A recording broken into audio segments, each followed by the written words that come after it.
Okay. माझा आवाज येतोय ना?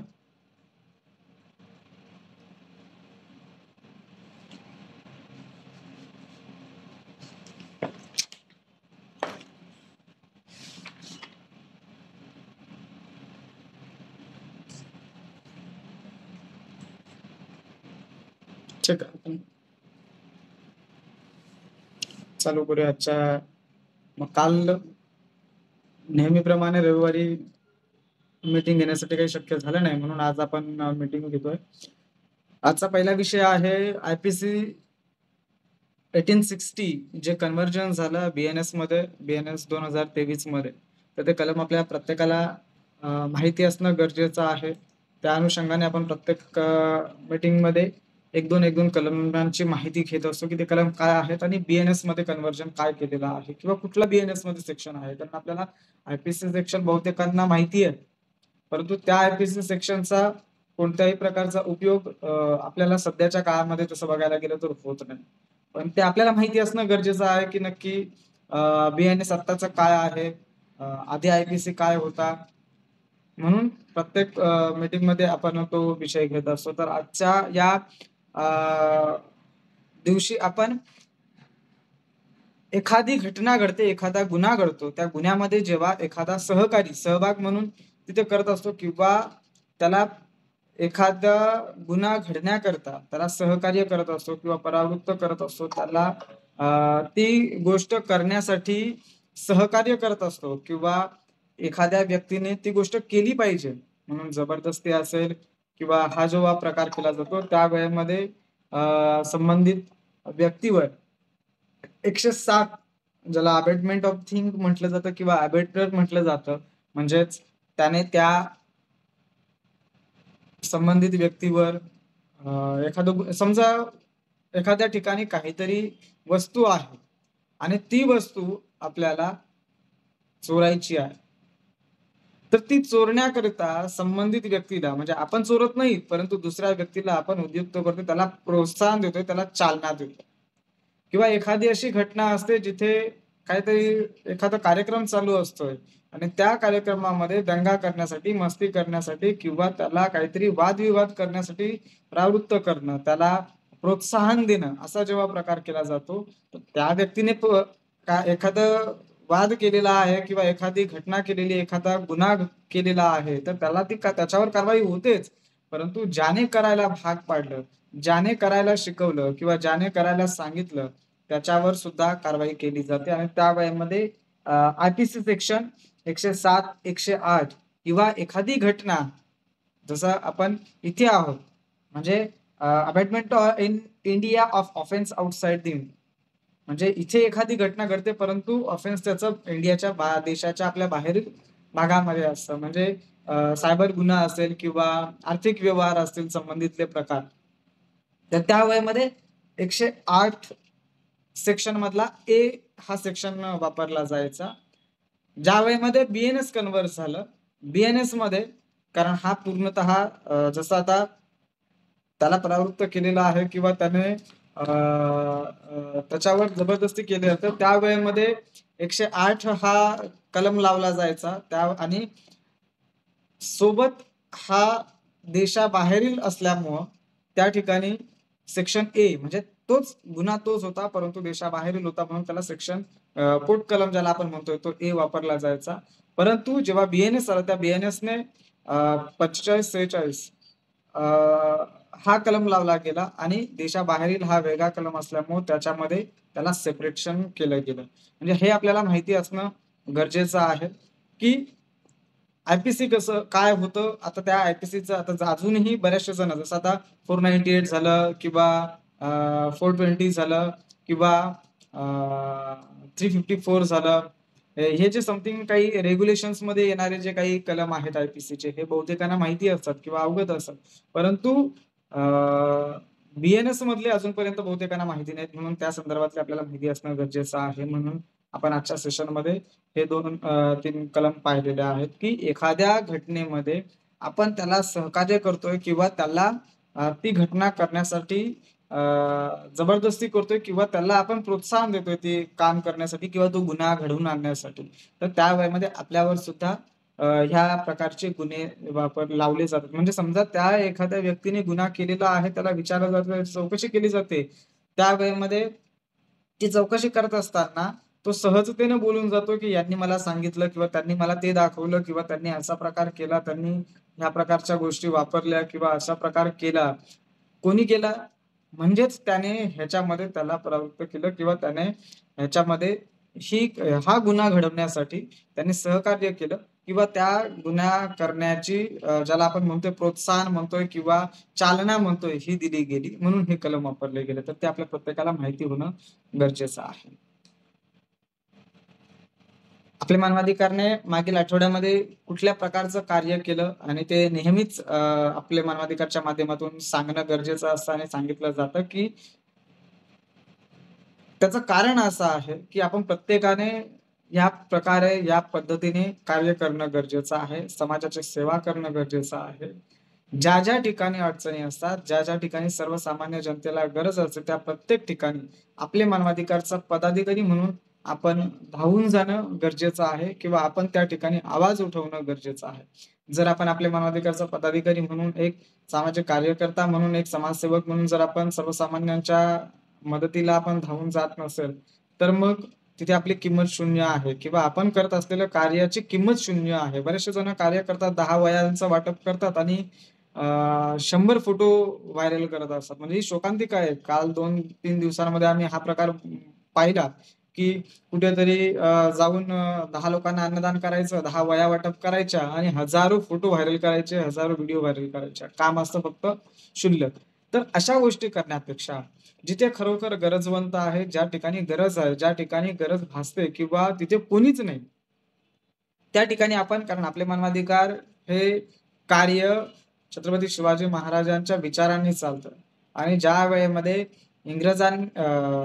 पोर्तुगीजांनी किंवा इतर बाहेरील राजांनी जेव्हा ज्या राज्यावर, या देशावर जेव्हा स्वारी केली आणि आपला संपूर्ण परिसर जेव्हा ताब्यात घेतला, तेव्हा या शेतकऱ्यांना, या कष्टकऱ्यांना कोणीही वाली नव्हता.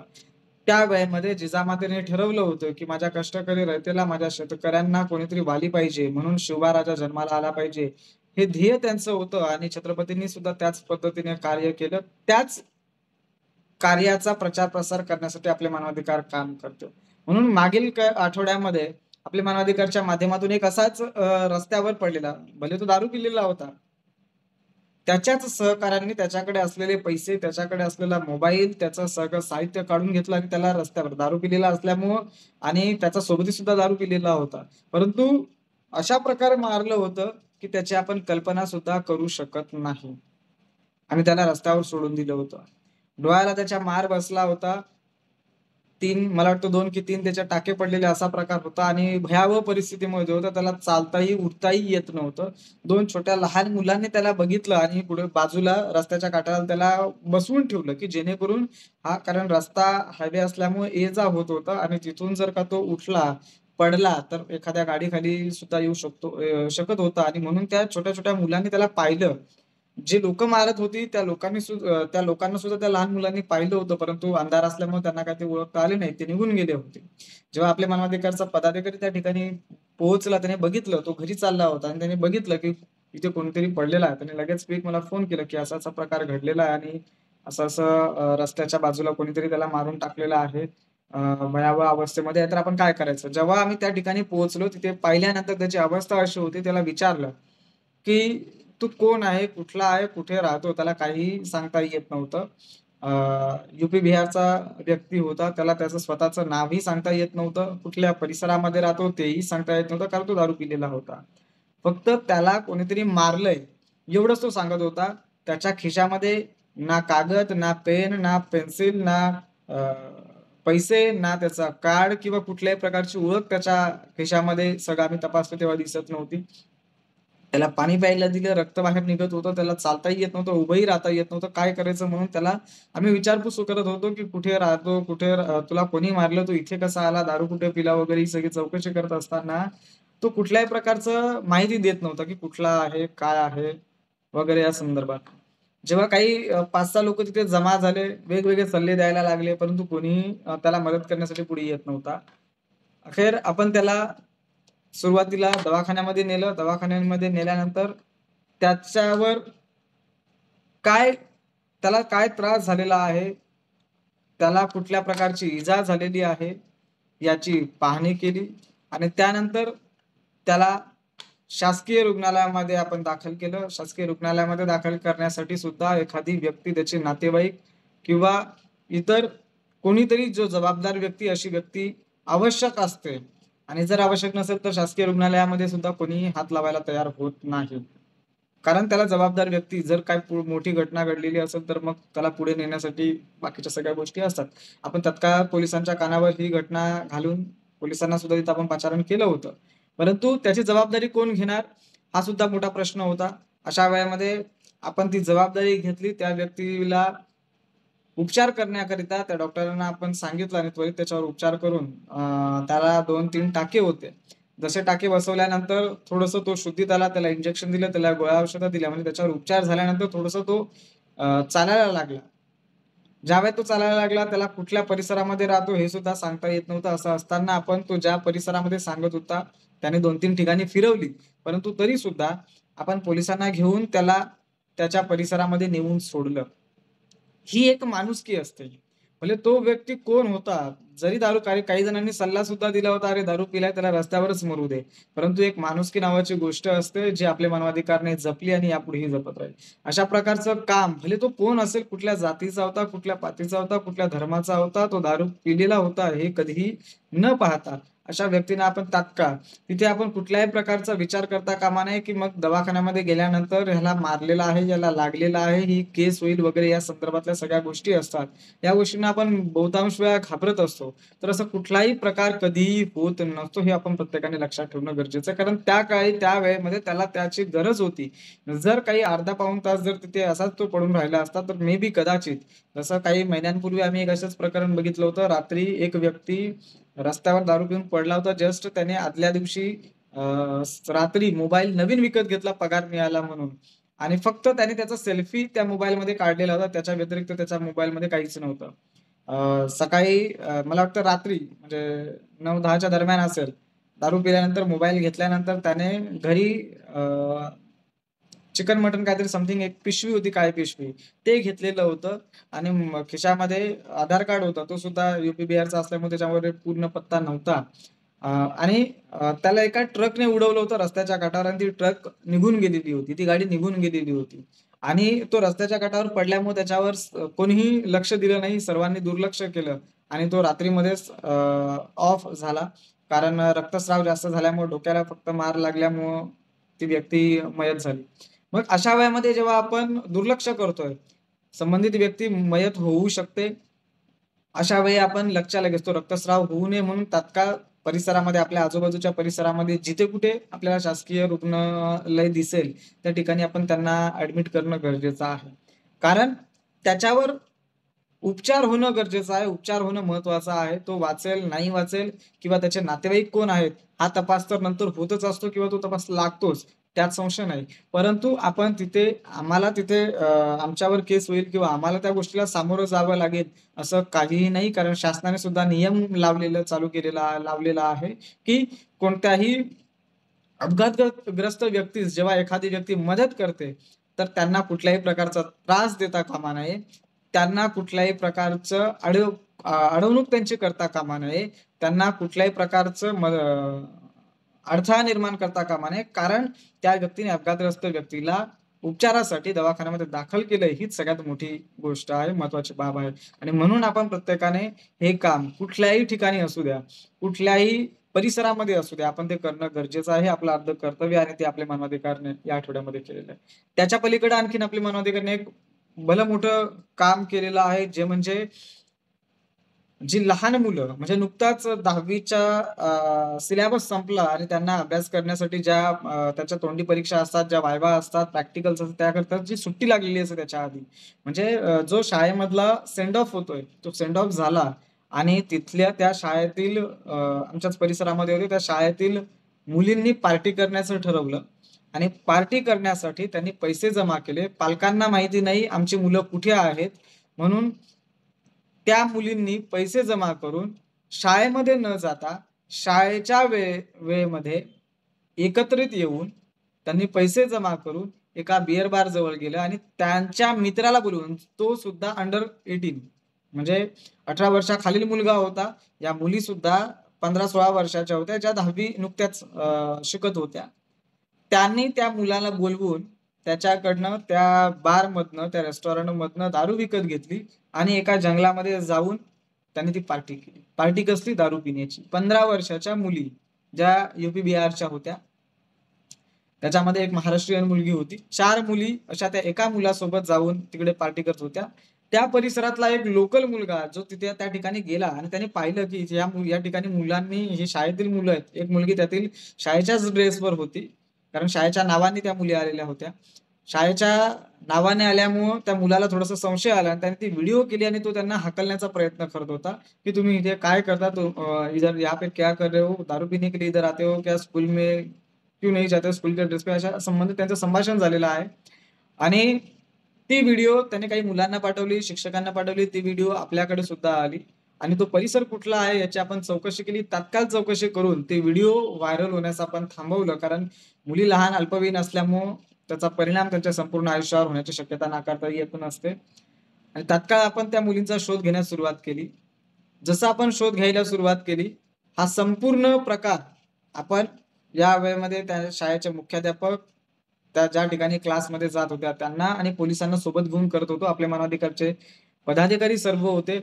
संपूर्ण परिसर तपासून काढला, मुली काही भेटत नाहीत. त्यापैकी काही मुलींना शोधण्याचा प्रयत्न केला, त्या मुली भेटत नाहीत. तिच्या मैत्रिणीशी संपर्क साधला पालकांच्या माध्यमातून. मैत्रिणीशी संपर्क साधल्यानंतर मुली क्लासमधून निघालेल्या आहेत, क्लासला आल्या होत्या. शाळेमध्ये त्यांची प्रेझेंटी दिसत नाही, क्लासमध्ये प्रेझेंटी दिसते. मुली आमच्या पुढे निघालेल्या आहेत, अशा संदर्भातील वक्तव्य त्या मैत्रिणींचं येत होतं. परंतु बसमधल्या बहुतांश आपण लोकांशी चर्चा केली. तिथल्या आजूबाजूच्या शेजारील लोकांशी चर्चा केली. बस स्टॉपवरील जे काही मुलं उभी होती त्यांच्याशी आपण चर्चा केली. त्या मुलींचा काही तपास लागत नव्हता.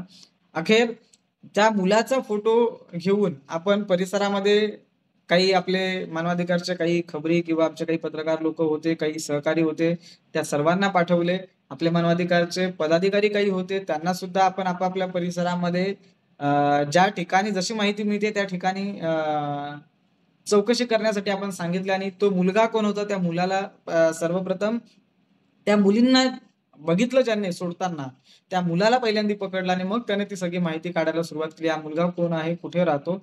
नंतर त्या मुलाला धरून आणल्यानंतर त्या मुली कुठे आहेत, कारण सर्वप्रथम त्या मुलींचा शोध घेणं गरजेचं होतं. म्हणून त्यापैकी त्या मुली कुठे गेल्यात हे त्यांनी काही सांगितलं नाही. मी अर्ध्या रस्त्यामध्ये या मुलींना सोडलं असं त्याने सांगितलं. मग पुन्हा एकदा त्या मुलींचा शोध सुरू झाला. मग जी मुलगी सापडलेली होती किंवा सर्वांच्या आधी घरी गेलेली होती, त्या मुलीला तात्काळ तिच्या घरून पोलीस स्टेशनला बोलावण्यात आलं. तिने घडलेला सगळा प्रकार सांगितला. त्याच्यानंतर मग एकेकाची चौकशी सुरू केली आणि मग एक मुली काही 3-4 तासानंतर त्या मुली घरी पोहोचलेल्या आहेत, घरी जाऊन झोपलेल्या आहेत. पुन्हा त्या मुलाच्याच मोबाईलवरनं त्या मुलींना फोन लावण्यात आले. त्यांच्या घरी विचारणा करण्यात आली, मुली कधी आल्या, काय आल्या, आणि त्या मुलींना घेऊन पालकांना पोलीस स्टेशनला हजर करण्यात आलं. संपूर्ण त्यांचा जो काही प्रकार घडलेला होता तो त्यांच्याकडनं काढून घेतला गेला. त्यांनी कशा प्रकारे ह्या गोष्टी केल्या याची सगळी माहिती घेतली. त्यानंतर मुली लहान असल्यामुळं, अल्पवयीन असल्यामुळं त्यांचं भविष्य खराब होऊ नये म्हणून आपल्या मानवाधिकारच्या माध्यमातूनच पोलिसांना सुद्धा विनवणी करण्यात आली की कुठल्या प्रकारचा गुन्हा दाखल करण्यात येऊ नये, सक्त ताकीद त्यांना देण्यात यावी. त्या मुलाला सुद्धा ताकीद, मुलाला मार तर दिलाच, कारण तो जास्त जबाबदार होता.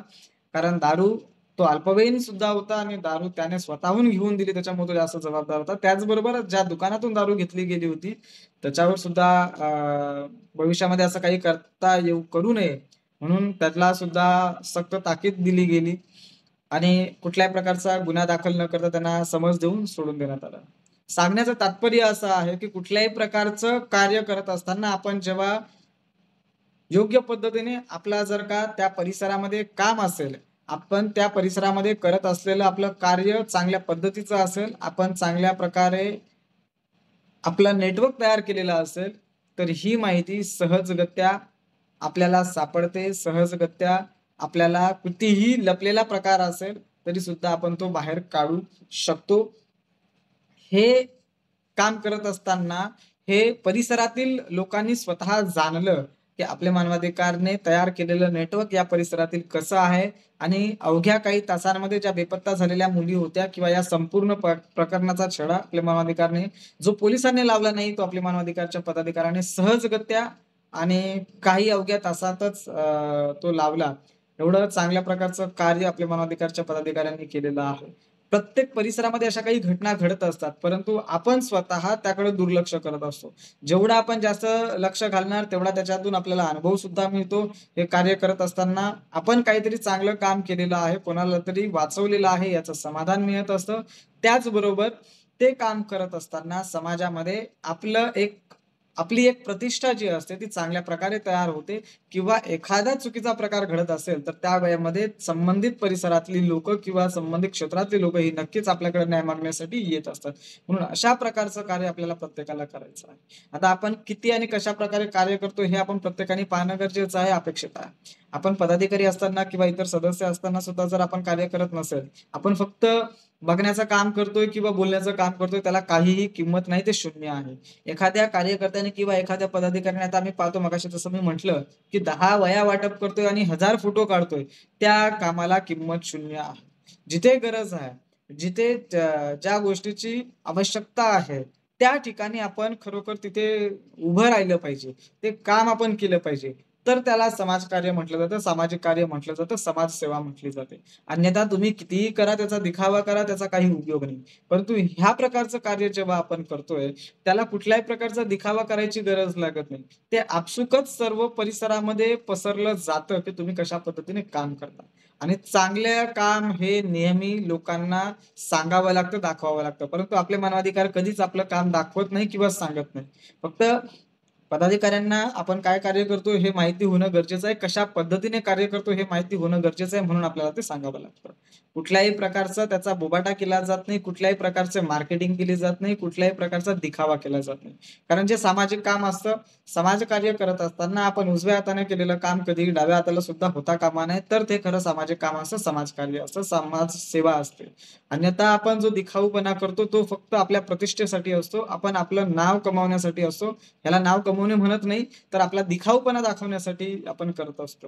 तर असा कुठल्याही प्रकारचा दिखाऊपणा न करता आपले मानवाधिकारचे पदाधिकारी असतील, सदस्य असतील म्हणून आपण जर काम करत असेल, तर तो कुठल्याही प्रकारचा दिखाऊपणा न करता जेवढ्या पद्धतीने, मग तो सोशल मीडियाच्या माध्यमातून का होईना, असं काही नाही की आपण प्रत्यक्षामध्ये काम केलं पाहिजे, प्रत्यक्ष रस्त्यावर उतरून आपण काम केलं पाहिजे असं काही नाही.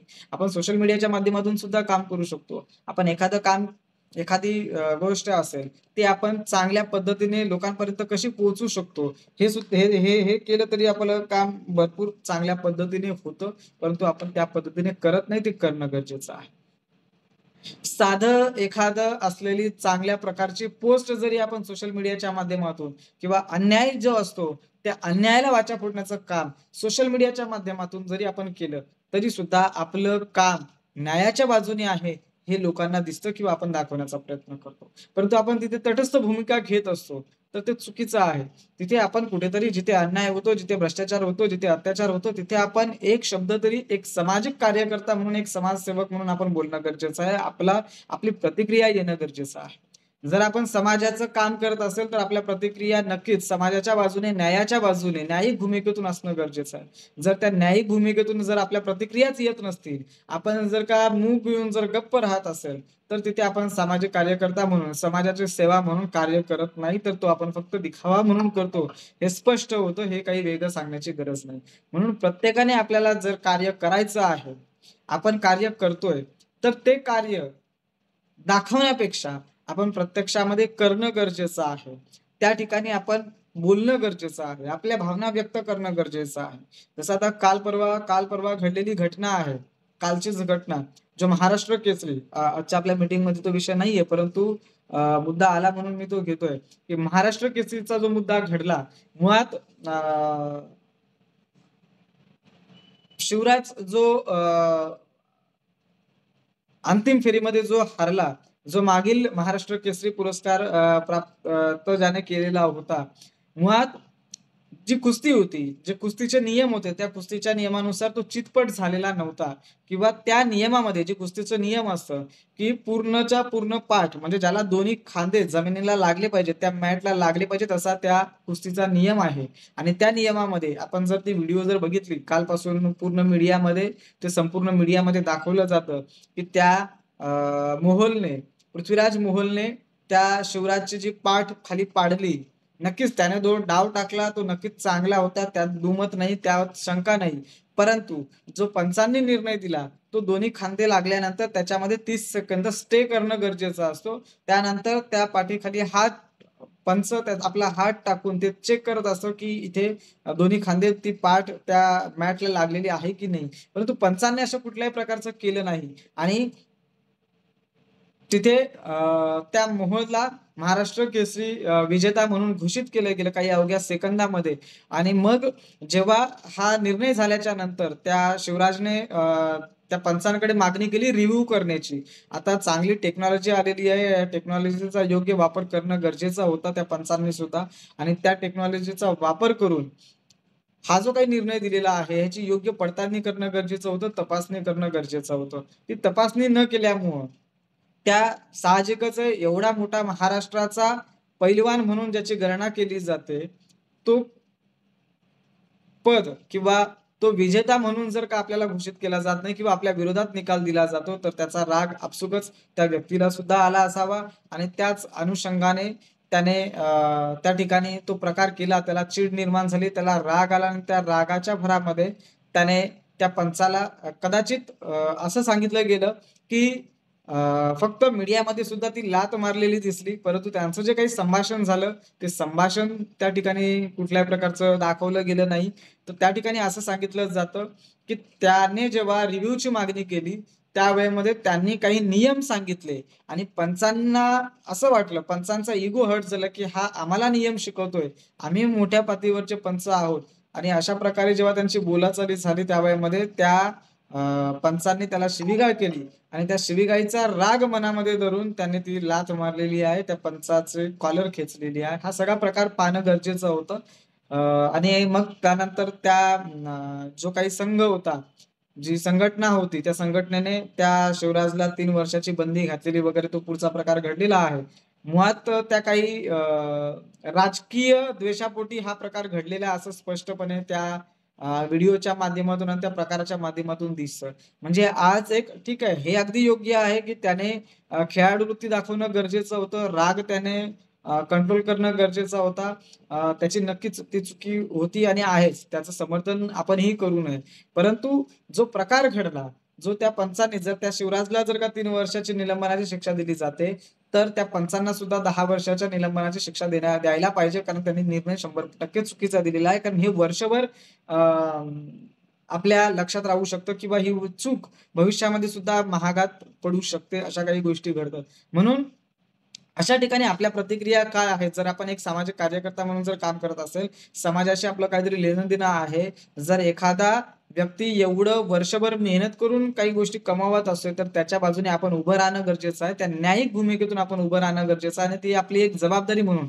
आता तो जरी दुसऱ्या जिल्ह्यातील जरी असला, तरी एक महाराष्ट्राचा तो पैलवान म्हणून कार्य करतोय, की जेणेकरून त्याला प्रोत्साहन मिळेल आणि भविष्यामध्ये तो अथलेटिक्समध्ये सुद्धा जाऊ शकतो. कारण ही आपल्या महाराष्ट्राची एक शोकांतिका आहे, की खाशाबा जाधव नंतर कुठल्याही प्रकारचा पैलवान अजूनपर्यंत आंतरराष्ट्रीय स्तरावर गेलेला नाही. त्याला कदाचित कारणं अशा प्रकारची सुद्धा असू शकतात. तर अशा काही खेळाडूंना प्रोत्साहन देण्याचं काम सुद्धा आपलं एक आपलं एक कर्तव्य आहे, की आपण अशा खेळाडूंना एक न्यायिक भूमिकेतून प्रोत्साहन देणं गरजेचं आहे. त्यांच्या बाजूने आपण उभं राहणं गरजेचं आहे. आणि जर आपण तिथे मूग घेऊन गप्प असेल, तर आपल्याला काही कळतच नसेल, तर मग आपण सामाजिक कार्यकर्ता, समाजसेवक म्हणून आपण काम करू शकत नाही. ही वस्तुस्थिती आहे. तिथे आपण अभिनंदन केलं पाहिजे. ती संपूर्ण माहिती आपल्याला माहिती असणं गरजेचं आहे. त्या संदर्भात आपण प्रतिक्रिया देणं जास्त गरजेचं आहे, की जी राजकीय भूमिकेतून नसावी. ठीक आहे. तर या पद्धतीने, या प्रकारे आपलं कार्य आपल्या प्रत्येकाला आपल्या मानवाधिकारच्या माध्यमातून करायचं आहे. आपल्या मानवाधिकारची सदस्य नोंदणी जी सतत चालू असते. येत्या 19 फेब्रुवारीला शिवजयंती निमित्ताने सुद्धा आपण मोठ्या प्रमाणामध्ये सदस्य नोंदणी करतोय. त्या दिवसामध्ये जास्तीत जास्त आपले सदस्य नियुक्त होतील, पदाधिकारी नियुक्त होतील. जे पदाधिकारी मीटिंगमध्ये जॉईन नसतात, जे पदाधिकारी कार्य करत नाहीत, कुठल्याही प्रकारच्या ऍक्टिव्हिटीजमध्ये दिसत नाहीत, त्यांना पदाधिकारी ग्रुप जो व्हॉट्सअपचा एक पदाधिकारी ग्रुप आहे त्या ग्रुपमधून रिमूव्ह केलं जाईल. हे वारंवार सूचना आपल्याला ग्रुपमध्ये सुद्धा दिल्या जातात, प्रत्येक मीटिंगमध्ये सुद्धा दिल्या जातात. परंतु जर आपण इनएक्टिव्ह असेल, हा आपल्या मानवाधिकारचा नियम आहे. जर आपण निष्क्रिय कुठल्याही प्रकारचं कार्य करत नसेल, कुठल्याही प्रकारच्या ऍक्टिव्हिटीमध्ये जर आपण सहभागी होत नसेल, आपण आपल्या मानवाधिकारच्या नावाच्या माध्यमातून आपण कुठल्याही प्रकारचं कार्य समाजासाठी जर करत नसेल, कारण बरेचसे जण कार्य करतात हे जेव्हा स्वतःला गरज लागते, स्वतःला कुठेतरी काम लागतं, त्याच वेळेस आपल्या मानवाधिकारची आठवण होते. तर अशा पदाधिकाऱ्यांना सुद्धा निष्क्रिय पदाधिकारी म्हणून गणलं जाईल आणि त्यांना ग्रुपमध्ये कुठल्याही प्रकारे ठेवलं जाणार नाही, ग्रुपमधून रिमूव्ह केलं जाईल. हे प्रत्येकाने लक्षात ठेवायचं आहे. जे आता पदाधिकारी आज ग्रुप मीटिंगमध्ये नाहीयेत किंवा जे कुठल्याही प्रकारची ऍक्टिव्हिटी दाखवत नाहीत, कुठल्याही प्रकारचं काम दाखवत नाहीत, कुठल्याही प्रकारची सेवा करताना दिसत नाही, कुठल्याही प्रकारचं आता बरेचसे जण म्हणतात की आम्ही नक्की काम काय करायचं. आपल्या परिसरामध्ये अफाट भ्रष्टाचार आहे, आपल्या परिसरामध्ये प्रत्येक व्यक्तीवर अन्याय होतोय, अत्याचार होतोय, त्याची माहिती घेऊन, कारण प्रत्येक मीटिंगमध्ये जर आपल्याला ह्या गोष्टी सांगितल्या जातात, प्रत्येक मीटिंगमध्ये आपल्याला कलम सांगितला जातो, तर आपण त्यावर बोलणं गरजेचं आहे. आपणही एक शब्द बोलणं गरजेचं आहे. आपल्यासाठी सगळं प्लॅटफॉर्म आपल्या मानवाधिकाराने उभा केलेला आहे. तुमच्यासाठी फेसबुक आहे, व्हॉट्सअप आहे, ट्विटर आहे, सगळ्या गोष्टी आहेत. तर त्या माध्यमातून आपण व्यक्त होणं गरजेचं आहे. कारण आपल्या मानवाधिकारचं कार्य हे महाराष्ट्रातील कानाकोपऱ्यामध्ये पोहोचलेलं आहे. जे काय आम्हाला प्रत्येक मीडियाच्या माध्यमातून, सोशल मीडियाच्या माध्यमातून, फेसबुकच्या माध्यमातून, व्हॉट्सअपच्या माध्यमातून, वृत्तपत्रांच्या माध्यमातून प्रश्न विचारले जात आहेत, प्रश्न तयार केले जात आहेत, मागणी केली जाते. अन्याय अत्याचाराच्या विरोधात लढण्यासाठी आपल्याला सहकार्य करण्याची मागणी केली जाते, मार्गदर्शनाची मागणी केली जाते. मला वाटतं मी कालही एक ऑडिओ क्लिप आपल्या ग्रुपला टाकली होती आणि त्यांना सुद्धा लगेच काही तासांमध्येच, अवघ्या मला वाटतं 1 तासामध्येच संबंधित व्यक्तीला कामावरून काढून टाकलं होतं, परंतु त्याचा पगार सुद्धा दिला नव्हता आणि हाकलून दिलं होतं. अशा व्यक्तीचं पेमेंट आपण काही तासांमध्येच त्याला लगेच घेऊन दिलेलं आहे. म्हणजे अशा प्रकारचं कार्य ती व्यक्ती मला वाटतं कोल्हापूर, सोलापूर समथिंग की पुन्हा, आय थिंक माझ्या लक्षात नाही, व्हिडिओमध्ये असेल. तर त्या परिसरातली असताना, काही संबंध नसताना, कुठल्याही प्रकारची ओळख नसताना त्यांच्याकडनं आपण संबंधित कंपनीचा नंबर घेऊन, ठेकेदाराचा नंबर घेऊन आपण क्विक ऍक्शन घेतली आणि ते काम त्याचं करून दिले. अशा प्रकारचं काम आपण घरात बसून सुद्धा करू शकतो. ना त्याला पैसा लागत, ना आपल्याला काही वेळ लागत, ना आपल्याला कुठे जायची गरज लागत. परंतु आपण काम करणं गरजेचं आहे. जर स्वतःच्या माझ्या रक्तामध्ये जर का समाजसेवा नसेल, तर आपण कितीही जरी आपल्या समोर प्रश्न तयार केले तरी आपण त्याला उत्तर देऊ शकत नाहीत किंवा आपण ते काम करू शकत नाही. म्हणून परंतु ज्याच्या रक्तामध्ये समाजसेवा आहे, ज्याच्या रक्तामध्ये छत्रपतींचं स्वराज्य आहे, त्याला कुठल्याही प्रकारचा अन्याय बघायची गरज लागत नाही, अत्याचार बघायची गरज नाही. तो न्यायिक भूमिकेतून क्विक लगेच ते प्रोत्साहन घेऊन ते मार्गदर्शन करण्याचा प्रयत्न करत असतो. त्या प्रकारे आपल्याला काम करायचं. ठीक आहे. कोणाचे काही प्रश्न असतील तर विचारू शकता.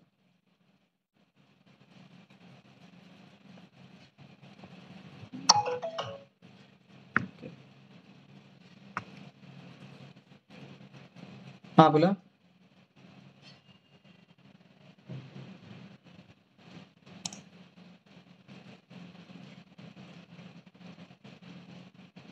तुमचा माईक ऑन करा आणि बोला.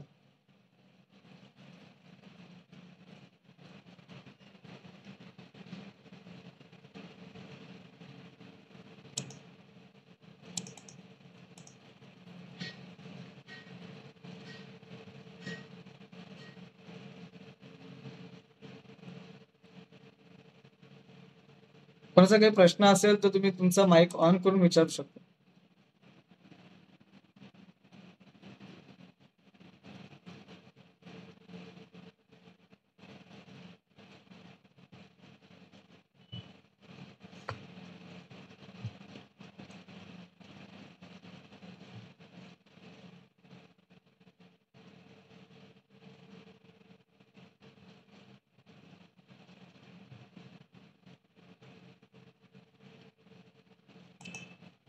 कोणाचा काही प्रश्न?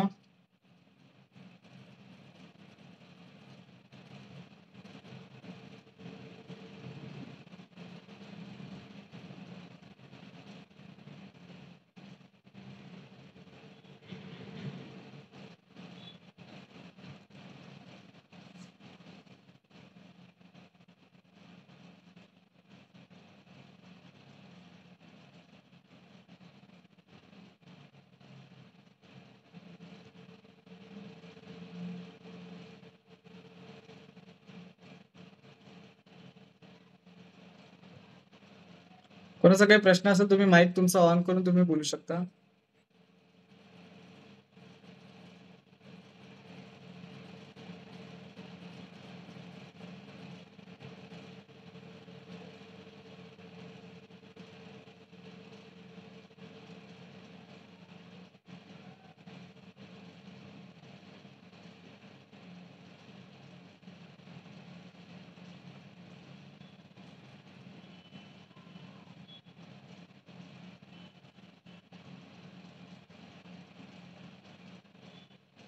तुमचा माईक ऑन करून बोलू शकता. तुमचा प्रश्न असेल काही तर माईक ऑन करून तुम्ही बोलू शकता.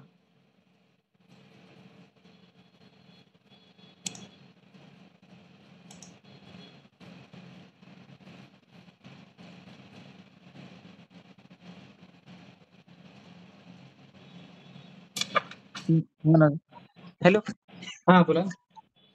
सर, माझा माईक चालू होत नव्हता. हा माझा एक प्रश्न होता सर. हा बोला ना. मी कलदी-निंबाळचा रहिवासी आहे, उमरगा तालुका. हा सर, एक विषय होता की आमच्या गावात एक गुंड प्रवृत्तीचा लोक आहे, हा माणूस आहे. त्यांनी काय केले तर 3 जागेत अतिक्रमण केलेत आणि ज्यांनी बी त्यांच्या विरोधात अर्ज केलेत त्यांना मारण्याची धमकी दिलीत. अच्छा. मग मी त्या संदर्भात माहितीचा अधिकार टाकला होता. तुम्हाला मी ते प्रत पण पाठवलेली आहे. हम्म. तर सर, त्यांनी माझ्यावरच हल्ला केला तलवारीनं. अच्छा. मग अजून बी मी BDO साहेबाकडे गेलो, ग्रामसेवककडे गेलो, तर त्याच्यावर काहीच मला काय देण्यात झालीत त्यांनी. अच्छा. आणि विशेष म्हणजे BDO साहेब मला भेटायलाच तयार नाहीत. कोणते? प्रशांत सिंग मुरुड म्हणून आहेत उमरग्याचे. व्हिडिओ का? हा ओके. त्याचे डॉक्युमेंट तुम्ही पाठवलेत का? हा त्याचे एक पाठवलेलं आहे. आणि परत दुसरा एक विषय आहे. हा. तुम्हाला उद्या एक आठवण द्या, मी त्याच्यावर तर पाहतो. आपण म्हणजे त्यांना रीतसर पत्रव्यवहार करूया. आपल्या मानवाधिकारच्या माध्यमातून आपण त्यांना हो पत्रव्यवहार करू आणि त्याची संबंधित संपूर्ण प्रकरणाची चौकशी करण्याची मागणी करू. हो हो थँक्यू सर. थँक्यू. आभारी आहे सर. ओके.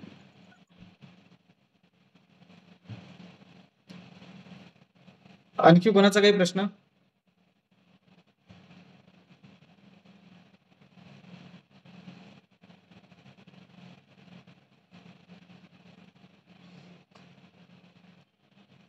आजच्या विषयासंदर्भात असेल किंवा आपल्या काही समस्या असतील, आपल्या परिसरातील असतील किंवा आपल्या मानवाधिकार संदर्भातील काही असेल, आपल्या मानवाधिकारची काही माहिती संदर्भात असेल, तर तो प्रश्न तुम्ही करू शकता. माईक ऑन करून तुमचा प्रश्न करा.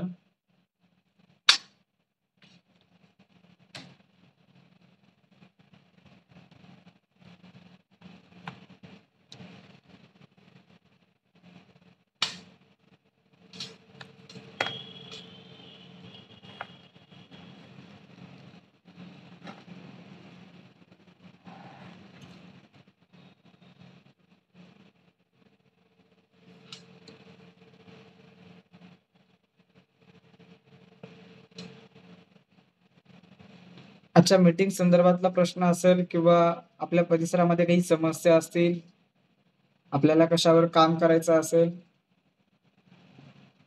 तो प्रश्न आपण विचारू शकता.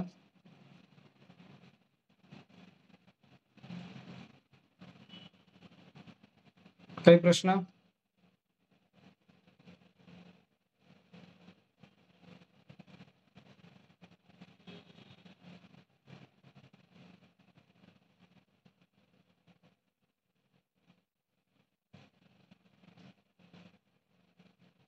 काही समस्या असतील तुम्ही विचारू शकता. आपल्या मानवाधिकार संदर्भातील असतील किंवा इतर.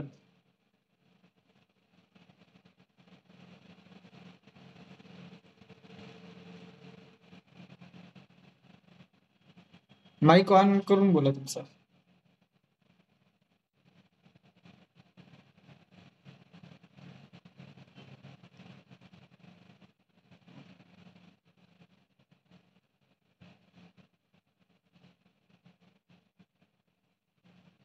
कोणाचंच नाहीये?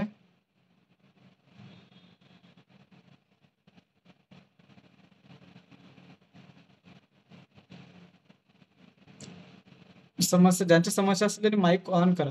यांचा प्रश्न असेल, ज्यांना प्रश्न विचारायचा असेल.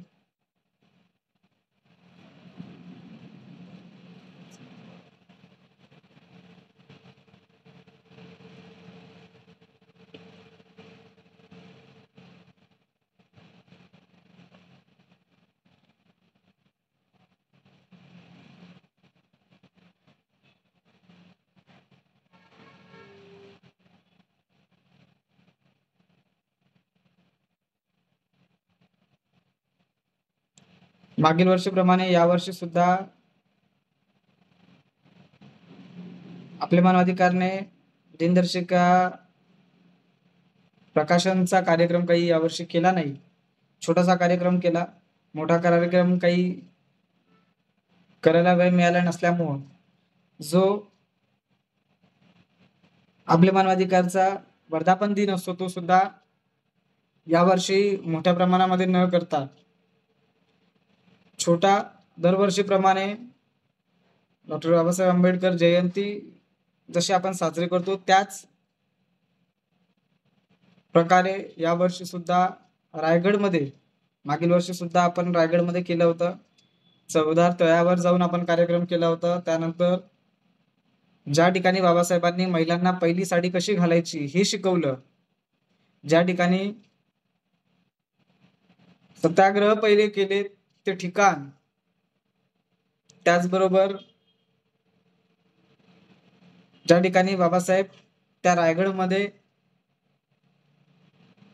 जाऊन जनतेला मार्गदर्शन करत होते, कशा प्रकारे अन्याय होतो, कशा प्रकारे आपल्याला काम करायचं आहे, देशाला पुढे कसं न्यायचं आहे, एकत्रित संघटित कसं व्हायचं याचं मार्गदर्शन ज्या गावांमध्ये जाऊन करत होते त्या गावांमध्ये जाऊन, जसं मागील वर्षी आपण कार्यक्रम केले, व्याख्यानं केले, जनता दरबार घेतले, काही मेडिकल कॅम्प केले, आपल्याला जशी ज्या पद्धतीने सेवा करतात त्या पद्धतीने आपण करण्याचा प्रयत्न केला. त्याच प्रकारे त्याच पद्धतीने यावर्षी सुद्धा आपण 3 ते 4 दिवस रायगडमध्ये, रायगडच्या किल्ल्याच्या पायथ्याशी असलेली जी आजूबाजूची गावं आहेत त्या गावांमध्ये आपण करणार आहोत. ज्यांना कोणाला त्याच ठिकाणी आपण आपलं वर्धापन दिनाचा सुद्धा कार्यक्रम यावर्षी करणार आहोत. कारण वर्धापन दिन आपला मार्च मध्ये येतोय, परंतु प्रत्येक महिन्याला वेगवेगळे मोठे मोठे कार्यक्रम करणं हे कधी शक्य होत नसतं. कारण वैयक्तिक कामं करून ही सगळी कामं करायची असतात, करावी लागतात आणि त्यामुळं मोठे कार्यक्रम प्रत्येक महिन्याला एवढे करता येत नाही. म्हणून त्या एप्रिलमध्येच वर्धापन दिन आणि इतर कार्यक्रम आपण एकाच ठिकाणी करणार आहोत. एका ठिकाणी म्हणजे त्या परिसरामध्ये आपण करणार आहोत.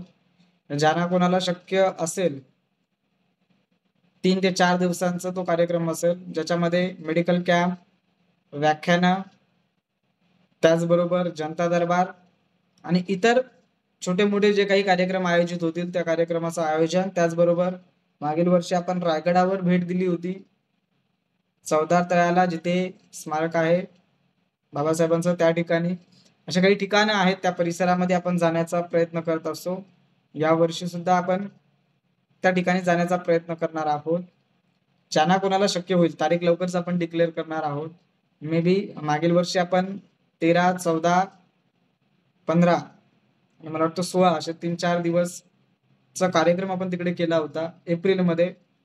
या वर्षीची तारीख कदाचित तीच असू शकते किंवा मागे पुढे होऊ शकते, 1-2 आठवडा मागे पुढे होऊ शकते, परंतु त्याच परिसरामध्ये आपण करणार आहोत. ज्यांना कोणाला शक्य असेल किंवा शक्यतो येण्याचा प्रयत्न करा. आपण अशा कार्यक्रमांना जाण्याचं टाळतो किंवा आपण असे कुठल्याही आजपर्यंत आपण मानवाधिकारच्या कार्यक्रमांमध्ये सहभागी होत नाही किंवा आपण स्वतःहून कुठल्याही प्रकारचा कार्यक्रम करत नाही.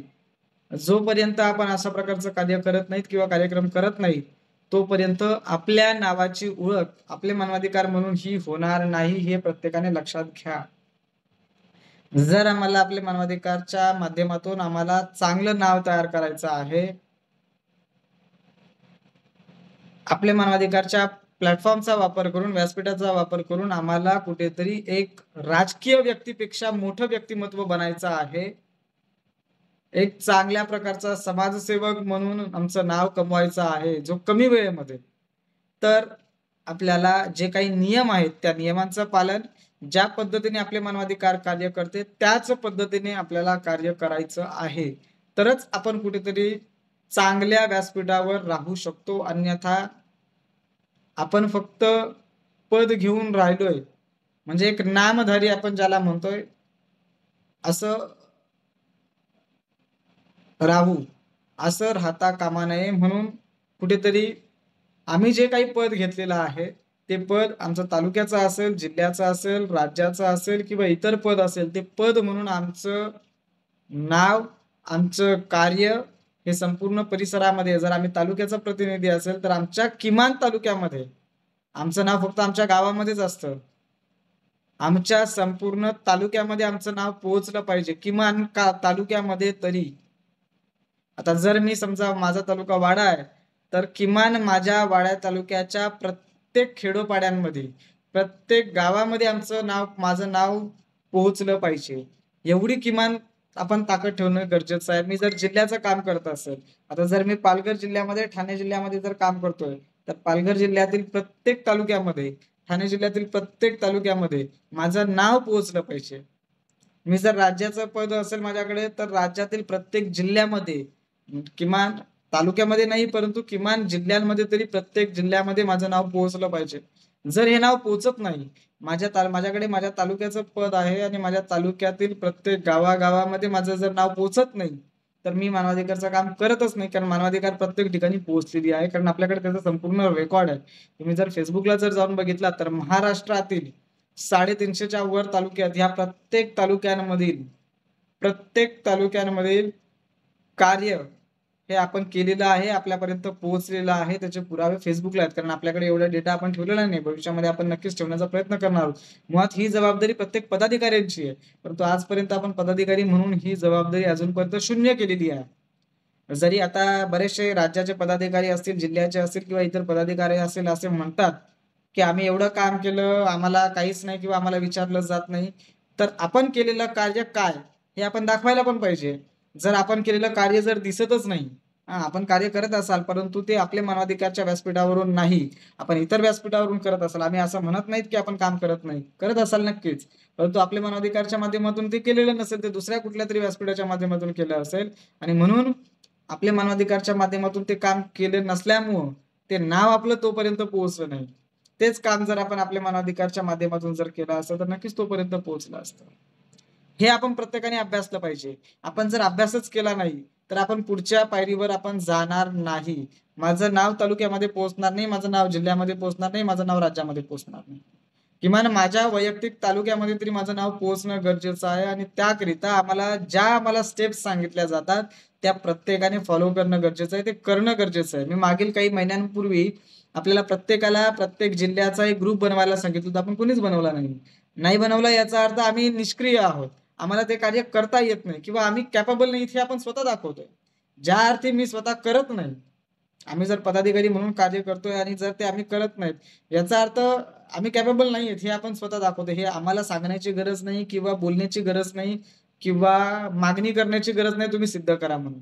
हे तुमच्या प्रत्यक्ष कार्यातून दिसतं की आपल्याला एक साधा आपण तेवढी लोक जोडू शकत नाहीत किंवा तो एक ग्रुप तयार करू शकत नाही आपण. त्या ग्रुपमध्ये तुम्हाला कुठले पदाधिकारी जॉईन करायचे नाहीत किंवा कुठले मार्केटिंग करायचे नाही, कुठले सदस्य जॉईन करायचे नाहीत. जे सामाजिक कार्यकर्ते आहेत, जे राजकीय कार्यकर्ते आहेत, जे शासकीय प्रशासकीय अधिकारी आहेत, त्यांना त्या ग्रुपमध्ये एकत्रितरित्या समाविष्ट करायचं आहे आणि ज्या काही परिसरामधील समस्या आहेत ते कोणी ना कोणीतरी टाकत असतं, त्याच्यावर कंट्रोलिंग करणं एवढंच काम आहे. ऑटोमॅटिकली तुमचं नाव त्या परिसरामध्ये होत असतं. सुरुवातीला तुम्हाला टार्गेट केला जाईल, लोक काहीतरी वेडवाकडं सांगत असतील, होतात त्या गोष्टी, परंतु जर आपण नियमात राहून, आपण कायद्यांना धरून, आपण संविधानाचा वापर करून आपण जर कार्य करत राहिलो तर नक्कीच आपलं नाव त्या परिसरामध्ये कायदेशीररित्या चांगल्या प्रकारे होतं आणि आपलं एक वेगळ्या पद्धतीने नाव तयार होतं. त्याकरिता आपल्या मानवाधिकारचा नंबर जो आहे तो सुद्धा मी तुम्हाला सांगितलं होतं की तो नंबर तुम्ही जॉईन करा. मला ज्या वेळ मिळेल त्या वेळेत नक्कीच त्या प्रश्नांना मी माझ्या पद्धतीने उत्तर देण्याचा प्रयत्न करेन, म्हणजे तुमचं तेवढं काम हलकं होईल, हे सुद्धा मी सांगितलं होतं. आता जर आपण स्वतःहून जर ते करत नसाल तर आपण निष्क्रिय आहात, हे त्यामधून स्पष्ट दिसतं. आता आपण कशा पद्धतीने काम केलं पाहिजे हे आपण प्रत्येकाने ठरवलं पाहिजे, कारण प्रत्येक वेळेमध्ये, प्रत्येक आठवड्यामध्ये, प्रत्येक दिवसाला आपल्याला त्या सूचना केल्या जातात, आपल्याला त्या पद्धतीचं मार्गदर्शन त्या व्हॉट्सअपच्या माध्यमातून सुद्धा केलं जातं, मीटिंगच्या माध्यमातून सुद्धा केलं जातं, तर आपण ते करणं गरजेचं आहे. तर आपण कसं काम करायचं हे प्रत्येकाने ठरवायचं आहे. कारण जसं मी म्हटलं, की 19 फेब्रुवारी नंतर जे काही आपण जॉइन होणार आहेत, त्यांना वेगळ्या पद्धतीने आपण ट्रेनिंग देणार आहोत. मग आम्ही जुने पदाधिकारी आहोत, आम्हाला विचारलं जात नाही किंवा आम्हाला सांगितलं जात नाही किंवा आम्हाला ते आमच्या परिसरामध्ये असलेली घटना सुद्धा आम्हाला सांगितली जात नाही. असं कोणीही सांगता कामा नये, असं कोणीही बोलता कामा नये. कारण आपण तिथे निष्क्रिय आहात हे आपण गेल्या वर्षभरामध्ये दाखवून दिलेलं आहे. त्यामुळं ती गोष्ट आपल्याला विचारलं जाणार नाही. कारण मी मागेही सांगितलेलं होतं, आपण जर संपर्कामध्ये आहात, आपण व्यासपीठावर काम करताय, आपल्या मानवाधिकारच्या नावाने काम करताय, हे त्या ग्रुपमध्ये दिसतं आणि म्हणून आपल्या संपर्कामध्ये आम्ही नेहमी आहोत. परंतु आपलं ते कार्य दिसत नाहीत, म्हणून आपल्याशी आमचा संपर्क नाही. हे आम्ही आधीही सांगितलं, आताही सांगतो, यापुढेही आम्ही तसंच सांगणार आहोत, की जे आणि आपल्या मानवाधिकारचं आपलं एक ते वाक्यच आहे, की जो आला तो आपला, गेला तो लोकांचा. ज्याने कार्य केलं, ज्याने जनतेची कामं केली, ज्याला जनतेवर होणारा अन्याय दिसला, ज्याला जनतेवर होणारे अत्याचार दिसले, भ्रष्टाचार दिसला, तो त्याच्या विरोधात लढत राहिला. जो ते काम करत राहिला, सर्वसामान्य जनतेसाठी धावत राहिला, तो आपला मानवाधिकारचा झाला. अन्यथा तो आपल्या मानवाधिकारचा नाही. हे आपण आतापर्यंत आपल्या मानवाधिकारमध्ये कित्येक लोक आले, कित्येक त्यांनी कामं केली. आपण असं म्हणत नाही की त्यांनी कामं केली नाहीत, परंतु कुठेतरी चुकीचा निर्णय घेतला असेल, कुठेतरी चुकीच्या मार्गाला लागले असतील, कुठेतरी चुकीच्या गोष्टी करत असतील, म्हणून आपले मानवाधिकारने त्यांना बाजूला केलेलं आहे. कारण आपले मानवाधिकार ही एक संघटन नियमात राहून काम करत असते. ते नियम आम्ही स्वतः पालन करत असतो. त्या नियमाच्या पलीकडे आम्ही कुठल्याही प्रकारचं काम करत नाही. आम्ही स्वतः त्या नियमांचं पालन करत असल्यामुळं आपल्या प्रत्येकाला ते नियम पाळावे लागतात. आणि म्हणून जरी कमी पदाधिकारी जरी असले, तरी ते संपूर्ण महाराष्ट्रभर, सध्या तरी आपण महाराष्ट्रातच करतोय, ते महाराष्ट्रभर कार्य चालू राहिलेलं आहे. यापुढेही अशाच प्रकारचं कार्य चालू राहणार आहे. त्याच्यामुळं आपण जी शंका निर्माण करतोय, की मानवाधिकारमधले आता एवढे पदाधिकारी गेले. काही काळापूर्वी अशा बऱ्याचशा लोकांना वाटलं होतं, काही जणांनी जे सोडून गेले किंवा ज्यांना आपल्या मानवाधिकारने हाकललेलं आहे, पत्रव्यवहार करून आपण स्पष्टपणे त्यांची हकालपट्टी सुद्धा केलेली आहे. असे सुद्धा काही पदाधिकारी आहेत, त्यांनी चुकीच्या पद्धतीने किंवा गैरवर्तणूक केलेली आहे. तर अशा पदाधिकाऱ्यांनी सुद्धा इतरांना फोन करून आपले मानवाधिकार कसे चुकीचं काम करते, आपण तर कधी काम चुकीचं केलेलंच नाही. जे सर्व काम आपलं उघडपणे असताना ते उघडपणे दिसतं किंवा फेसबुकच्या माध्यमातून सगळ्या गोष्टी उघडपणे असतात. त्यामुळं आपले मानवाधिकार चुकीचं काम करते किंवा कोणाला फसवते, हे कधी होत नाही, झालं नाही आणि भविष्यातही होणार नाही. परंतु जे काही करण्याचा प्रयत्न करतात, त्यांची अवस्था आपण पाहतो, की त्यांना झटावं लागतं. एवढ्याशा छोट्या-छोट्या गोष्टींमध्ये भांडावं लागतं.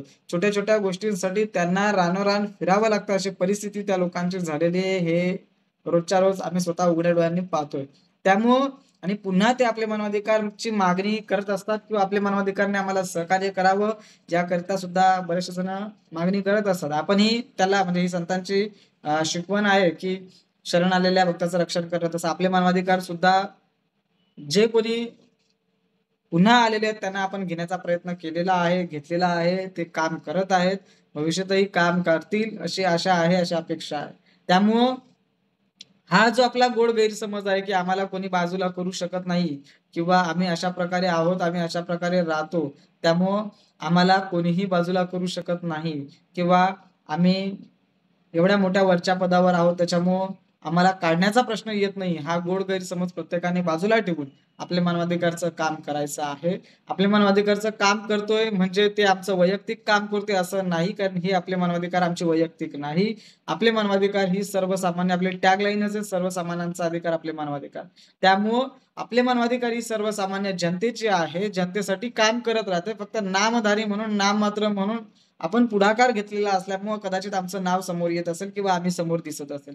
परंतु आपले मानवाधिकारसाठी आम्ही काहीही करत नाही. जे काही केलं जातं हे छत्रपती शिवाजी महाराज, डॉक्टर बाबासाहेब आंबेडकर आणि स्वामी विवेकानंद यांच्या प्रेरणेनं, यांच्या विचारानं, त्यांच्या विचारांचा वारसा पुढे चालवण्याचं काम, त्यांच्या विचारांचा प्रचार प्रसार करण्याचं काम आपण करतोय आणि ते काम करत असल्यामुळं आपलं नाव आपसूक होतं. त्यामुळं आम्ही करतोय हे आम्ही कधी मुळात सांगत नाही. हे काम जे काही होतं हे सर्वच्या सर्व आपले मानवाधिकारचंच होतं.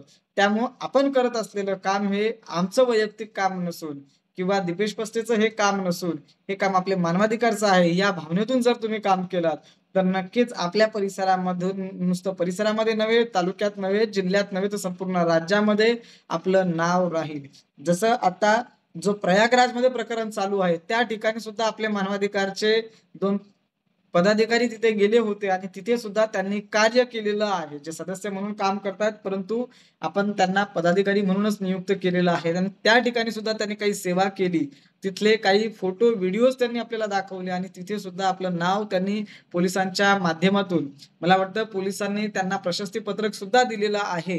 म्हणजे अशा प्रकारचं काम आपल्याला प्रत्येकाला, नुसतं आपल्या गावात नाही, आपल्या पद तुमचं तालुक्याचा असेल, जिल्ह्याचा असेल, तो भाग वेगळा आहे, परंतु आपण ते काम कुठेही जाऊन करू शकतो.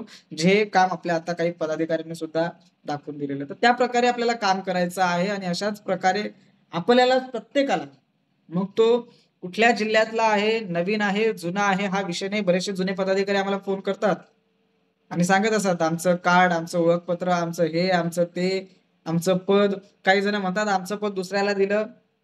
स्पष्टपणे मी मगाशी जसं म्हटलं तसं पुन्हा एकदा सांगतोय की आपल्या मानवाधिकारामध्ये एकदा निष्क्रिय पदाधिकारी म्हणून जर तो गणला गेला तर त्या पदावर दुसरा पदाधिकारी म्हणून नियुक्त केला जातो. मग एकाच पदावर जर 2 व्यक्ती असतील तर जी नवीन नियुक्ती झालेले पदाधिकारी असतात ते सक्रिय पदाधिकारी म्हणून गणले जातात आणि त्यांचाच विचार त्या पदासाठी केला जातो. हे प्रत्येकाने लक्षात ठेवणं गरजेचं आहे.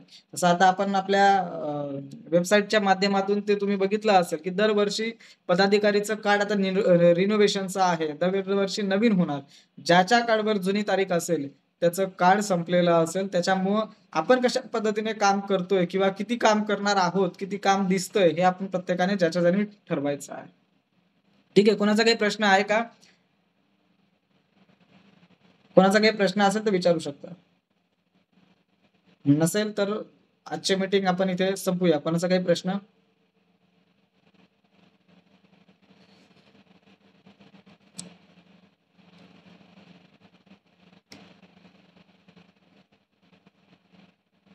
ठीक आहे. मला वाटतं कोणाचा काही प्रश्न नसेल.